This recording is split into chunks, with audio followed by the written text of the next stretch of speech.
শীতকালের সঙ্গে বিয়ের একটি মধুর সম্পর্ক আছে। যারা বিয়ে করবেন ভাবছেন তারা শীতের এক সুন্দর দিনের জন্য অপেক্ষায় থাকেন। বছরের যে কোনো সময়ের তুলনায় শীত এলেই বিয়ের ধুম পড়ে যায়, আর এজন্য শীতকালকে বলা হয়ে থাকে বিয়ের মৌসুম। কিন্তু শীতকালেই কেন এত মানুষ বিয়ে করেন? অনেকে এর অনেক কারণের কথা বলেন।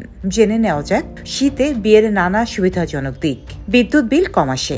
শীতকালে গরমকালের মতো ফ্যান বা এসি ব্যবহার করতে হয় না, তাই বিয়ের অনুষ্ঠানে ফ্যান বা এসি প্রয়োজন কম পড়ে, যে কারণে স্বাভাবিকভাবেই বিদ্যুৎ বিলও কম আসে। শীতে পরিশ্রম করা সহজ। একটি বিয়ের অনুষ্ঠান আয়োজন করতে কত রকমই না পরিশ্রম আর কাজ করতে হয়। প্রায় 1 মাস আগে থেকে শুরু হয়ে যায় প্রস্তুতি।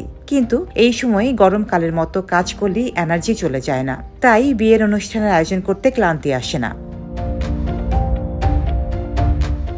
বিয়ের সাজ। আমাদের দেশে বিয়ের সাজ একটি গুরুত্বপূর্ণ বিষয়। শীতে বিয়ের সাজ অনেক সময় থাকে আর ভারী কাপড়ে অস্বস্তিও লাগে না, তাই বর কনে এই সময়টাকেই বেছে নেন বিয়ের জন্য। ফুলের দাম কম থাকে। শীতকালকে বলা হয় ফুলের মৌসুম। বাজারে এই সময় ফুলের কোনো কমতি থাকে না, আর দামও তুলনামূলকভাবে কম থাকে। তাই স্টেজ ডেকোরেট ও বিয়ের নানা আয়োজনে ফুল কিনতে খরচ অনেক কম হয়ে থাকে। তাই অনেকেই এখান থেকেও বেশ কিছু টাকা সাশ্রয় করতে পারেন। ডেস্ক রিপোর্ট, সাম্প্রতিক দেশকাল।